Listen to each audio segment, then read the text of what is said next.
मदन प्रजापति जी बताइए कि जो जेमिनी साहब कह रहे हैं वो वाला धुआं उठा पाएंगे मदन राठौड़?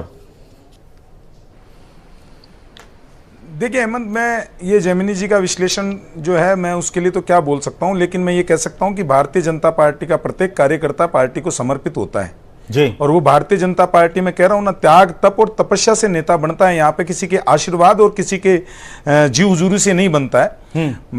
मैं ये कह सकता हूं कि राजस्थान की जो 5 विधानसभा की सीटें, ये पांचों की पांचों विधानसभा की सीटें भारतीय जनता पार्टी जीतेगी और हम कार्य के आधार पर भारतीय सीटें जीतेगी।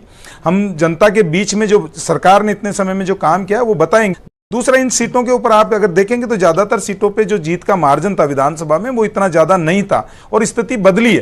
दूसरी, जिस तरीके से ये कहते हैं कि एक परसेप्शन फैलाने की करते हैं, झूठ बोलते चुनाव में कांग्रेस जाती है, वो कहती है कि आरक्षण हम इस तरीके का परसेप्शन बनाती है। वो जनता लोकसभा में समझ गई है कि किस तरीके से झूठे वादे और झूठे जाती है।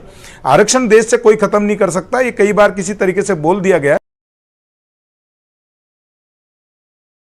के हिसाब से काम करती है। और इसका सीधा सीधा उदाहरण आपने राहुल गांधी जी के लोकसभा के भाषण में भी देखा होगा कि उन्होंने किस तरीके से हिंदुओं को गाली का काम करते हैं या हिंदुओं को हिंसक बताते हैं। ये सारी चीजें हिंदुओं के ऊपर कहते हैं। हिंदुओं को पहले हिंदुओं के अंदर, जाति के अंदर फाड़ करो। जो आदमी खुद की जाति बताने पे, पत्रकारों को इंटरव्यू भी जाति के पूछ करने के आधार पे या प्रेस कॉन्फ्रेंस में जाति पूछ